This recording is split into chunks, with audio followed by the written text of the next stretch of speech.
Hey, hey, what's up, friends? Welcome to the stream. Hey, for those just joining us, I'm here to tackle the question that actually is crushing leadership potential across every campus. I was just on one yesterday. From community colleges to K 12 districts to major research universities. I, I know you've been there. You've got incredible vision. You've got just this compelling purpose to transform student lives. I know it. I've lived it. You've got a deep passion for educational equity and years of experience and just doing the work, right? But you keep cycling through that same destructive mental loop. That thing that says, am I really making the impact I thought I would? Or maybe the challenges that we're facing are way too big for somebody like me, right? The pressures have been so tremendously strong and challenging. And the questions like, am I extraordinary enough to lead through such a time as this for a community that deserves maybe something a little bit more than I got? This is a real thing, folks. And today we're talking about extraordinary impact leadership, not just believing in yourself. It's more than that. It's more than that. Not just working harder, it's more than that. But the fundamental recognition, I think, that ordinary campus leaders like you, right, with extraordinary commitment to create the most powerful student transformation, that's what we're talking about today.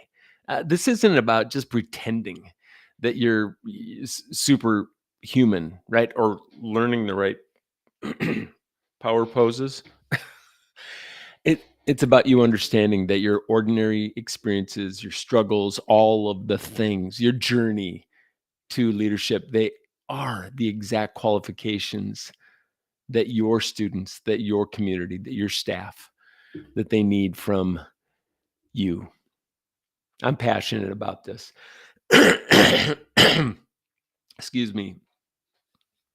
And for many of you, I just a general thank you to all. It was a tough week with my pop's passing and just all the things that come with that celebration and families coming together. And I got just a beautiful thank you card. Not like a thank you card. What do you call them? A sympathy card. This is just a I care card from a team yesterday. Um, it's what makes the work just that much more meaningful. So thanks for being real, folks. Thanks for being a friend. Thanks for just being kind. It gives me even more passion for the purpose that I'm on, that I get up every morning. Took a red eye flight this morning, so there's no getting up. I've been up because I believe in the work. But I've watched way too many brilliant campus leaders just diminishing their potential impact by believing I got that frog that they're just not unique enough. They're not special enough. They're not whatever, fill in the blank enough to create that extraordinary change. You didn't step into leadership because you were the most dramatic person in the room. Right? You stepped up because you believed that ordinary people, including ordinary students, can achieve extraordinary things. So let's focus on that. So lean in today. What you're about, I think, to just experience could be the difference between we're in this liminal space of just closing up the year and getting ready for the next. But it doesn't have to be another year of you questioning your leadership worthiness, or stepping into that most powerful version of your impact potential. That's what it's all about. Let's transform how you see your leadership story. Let's just start with the truth that every leader in the stream knows immediately. You're way more qualified to lead transformation than you give yourself credit for. Just wrapped up. It was just a real quick 20-minute check-in with a campus leader today, and I just loved her I'm just going to call it grit. Maybe that word is overused, but yeah, she's going through some really hard things. But you could smell that bravery. You know what self preservation smells like? Yeah, it was a totally different smell. It was, I'm called into this to do these hard things.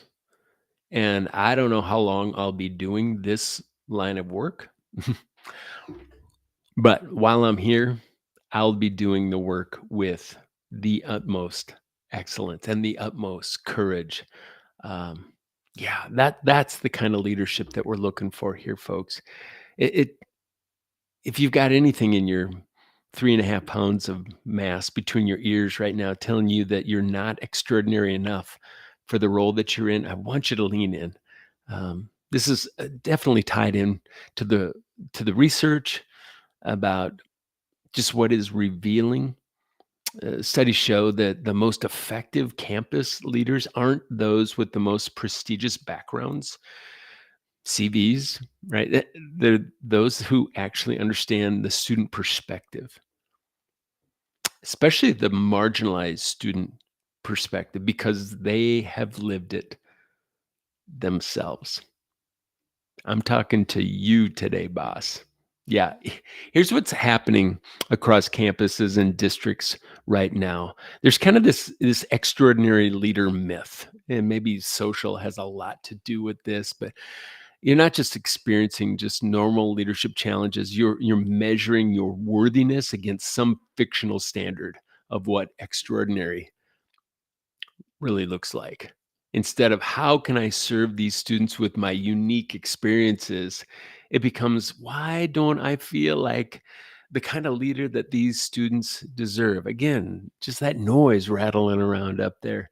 You've attached your leadership value to just something that is like this impossible standard, and like it or not, it's just not you, right? Instead of your actual capacity to understand and serve uniquely your community. There's also this thing, just your that background dismissal pattern when enrollment challenges hit, when the financial crises happen, when community criticisms just continue to rise and mount. You immediately dismiss your own journey as, well, I'm not impressive enough, or I don't have enough reps, instead of recognizing it as your greatest leadership asset. You just forgotten that your struggles, right? Your non-traditional path, your ordinary challenges, they're exactly what makes you reliable and effective. And I want you to actually start acting like you belong in that space, right? No more minimization trap. That voice in your head that constantly diminishes your achievement. Anyone could have done what I did. Hogwash. Oh, I just got lucky. I had a few good breaks. Your students need someone more inspiring, right? Than probably what you've got going on in your head. You speak about your leadership impact, right? In ways that would horrify you. Literally, if your students talked about themselves that way. But here's what I want you to understand: when you diminish your leadership story, you're not just hurting yourself, you're limiting your ability to show students what is actually possible for ordinary people. This is not humble leadership, although humility is such a wonderful characteristic, isn't it? You know what that smells like. It just smells really, really good. It smells secure. But this is not about being realistic about your limitations. It it's a pattern that prevents you from just giving students the role model that they desperately need, a real leader, okay? Making a real difference. So, I've got a number of examples that are just kind of floating around in my mind. I don't know who's coming to your mind, but I hope that you would start to come to your own mind. So let me ask you, just what part of your background do you think makes you less qualified for the job that you are currently doing? Swish that around a little bit. What's part of your background that just interferes with you thinking that you are less qualified? And think about your ordinary struggles, right? How might that be your greatest leadership asset, boss? And ask yourself, when's the last time you gave yourself credit for just understanding something about the student experience that others might actually just be missing? Time to give yourself a pat on the back. I hope you're hearing me. Um, and if you want to drop your answers, just put them in the comments here in the live stream. Be happy to maybe even take a few of those and we can process through them. But speaking of just your own transformation, your own leadership impact, and unlocking your own potential, I want to talk about what happens when you applied these same breakthrough principles not just to you, but to your entire leadership team. I believe that healthy people become healthy leaders, and healthy leaders build incredibly healthy leadership teams. And that is where 80% of your most important work is happening. And if you're just kind of this average, mediocre team, they build average and mediocre systems. And the system is being attacked right now, folks. You know that. And 'tis not the time for us to become victimized by that. I think the whole world is asking all of us to step into the octagon and fight differently, but not individually. We got to fight as a team because individual leadership, that growth, it's powerful. But when you can help your entire cabinet, your entire leadership team operate from their authentic strengths rather than trying to just fit some impossible, we got to find an extraordinary leader to help us break through whatever wall it is that's just getting in the way. That's where campus transformation it just becomes exponential, um, when we focus on this thing called team. I'm calling it TQ. It's team intelligence, and I'd like for you to register for the team intelligence assessment, especially if you've got a retreat coming up this summer with your team. It is objective data, 25 questions. It might take your team max 5, 8 minutes to take. That gives you a breakthrough understanding, that framework that reveals how your leadership team can leverage just this diverse cognitive strength profile that we're not talking about enough in this world of breaking through walls and occluding big gaps. So, the groundbreaking research that we have with nearly 1,000 leadership teams across K-12 and higher education, they show that the most effective teams, they're not filled with superhero leaders, individuals. They're actually filled with ordinary people like you and me who understand how to leverage their different thinking styles for collective impact. So the TQ assessment, it's going to reveal how your team, their different backgrounds and perspectives can create this strategic advantage for your system. And it also why to be extraordinary leaders often limits that authentic collaboration. So your team's collective cognitive profile is presented through this assessment thing, and it can show you how those ordinary experiences can become extraordinary when you just tag them with these insights that are, I wish I had them 20 years ago, honestly. In just 5 minutes per team member, you will discover how to stop trying to be the perfect leader, right? Or the perfect leadership team and start being the authentic, the effective team that your students actually need. I want you to register today for the TQ Team Intelligence Assessment. Again, if you've got a leadership retreat, it is a free framework that we're offering this summer. If you are the boss and you've got this retreat coming up, even if you don't have a retreat coming up, go to higherperformancegroup.com and click on the button that says register for the Team Intelligence Assessment. And yeah, we'll just 1, 2, 3, we'll step this thing out with you. And I think you will find incredible value. So Take a look at it, higherperformancegroup.com, and let me know what you think. So let's get back to just diving into the first principle of extraordinary impact, that leadership. Your ordinary story, it is your qualification. Okay. You are bona fide. It's where transformation begins with recognizing that your background, your struggles, and the non traditional journey that maybe you have had, they're not obstacles to overcome, but they are actually assets for you to leverage. Okay, here's the breakdown inside. Students don't need leaders who've never struggled. Please don't like just suit up and act like you've never had a challenge before. Okay, show them your scars, show them your wrinkles. They need leaders who understand the struggles and can show them how to actually navigate through those struggles. I love the stories of, I'm thinking of you, Dr. Britt, today, talking about, growing up in a foster home and how you now have just a significant, I would call it a calling to all foster children within the fastest growing city in the US today. So that's an ordinary story of just exceptional, extraordinary impact. And that could be you too. Just just show up where you've already been, right?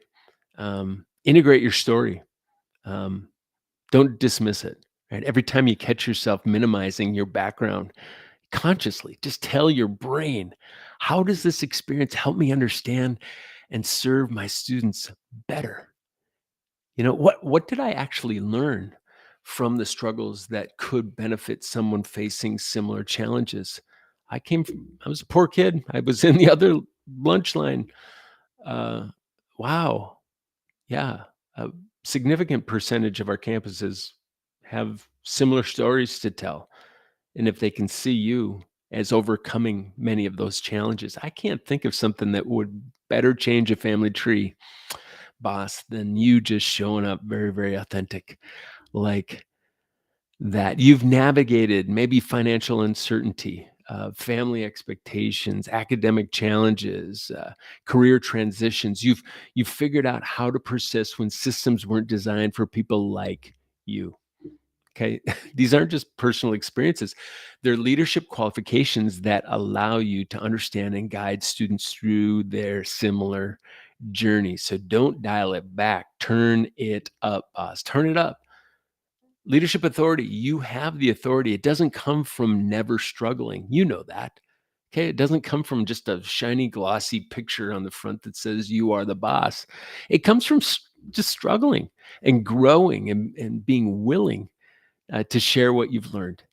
So students trust, I think, from my experience, students trust leaders who've been where they currently are, not leaders who've never faced real challenges. So stop apologizing for your ordinary story today. Let's be done with that. Okay. You don't live there anymore. You live in an extraordinary opportunity. Your background isn't what disqualifies you from extraordinary leadership. It's what actually qualifies you, boss. So understand this and beef it up to serve the students that need you the most, right? Especially the first gen college students. And if that's you, again, turn it up, right? They need to see their leader who's maybe doubted themselves, but overcome that. They need a leader who has and can show them how to move forward anyway, right? So let me ask you, what's a struggle in your background actually, and how has that actually taught you something valuable about persistence or resilience or problem solving? Let's share some stories together, folks. A- Add those to the comments. Um, how much just your ordinary journey or those experiences help you understand student challenges that other leaders might just not have the opportunity to share, right? Think authenticity, right? That's what we'd like to see. This is where ordinary stories become Extraordinary impact. Take a sip here. Let's talk about just full commitment. Many leaders that I see that are um, standard deviations beyond just the normal impact have this remarkable commitment to their community, right? They understand that extraordinary impact that comes from not being extraordinary yourself, but from just that extraordinary commitment to serving others through your authentic leadership. And they have fallen in love with that. And you can just tell that zeal is there, right? Here's the truth. Most transformations, those transformations aren't coming from those who've never fallen or failed, right? They're those who commit fully to their student success, even when the work is difficult, even when they face criticism, even when they don't feel ready. So your leadership identity, it's not built on being perfect. It's built on being completely committed to student success. And people know that. It stands resolute in the face of preferences over principles. Hmm? And it pushes back. When challenges arise, instead of, am I good enough for this role? You ask yourself, how can I serve my students through this challenge? What do they need from me right now? Let's talk about persistence. Okay. PQ, that persistence quotient. Somebody wrote a book on that. You can put the link someplace because I think we need to understand, where does that come from? My guess, it came from someplace in Japan, the PQ, but keep me honest. Do your own. Where's that coming from? PQ. But I think every campus leader faces setbacks. Yes, that's the reality. Criticism, moments of doubt. We all have them. The difference isn't avoiding those experiences. It's refusing to let them stop you in your tracks and have you leading off your back foot. I think of the Wright brothers. Um, Maybe they were the wrong brothers, but they were definitely had a story to tell. And if you've dug into their story, you might know that they typically brought extra materials just for the multiple crashes that they were going to have during their trial and error portions. You prepare for difficulties, but you always remain committed to the mission. So that's a mindset, isn't it? I think extraordinary impact leaders, they don't pretend they have all of the answers. I love it when a high ranking official says, not quite sure, right? They commit to learning and growing in service to their students. I'm not quite sure, but let me get back to you on that. That gap, that learning gap, that's a good learning gap to have. Right? Your willingness to develop, adapt, and improve, it's more valuable than pretending that you're already perfect. And that already perfect person doesn't smell very good. Okay. Keep that off campus. We need learning, not learn ed. You know what I mean? The students on your campus, they don't need for you to be superhuman, right? These super people don't need for you to be superhuman.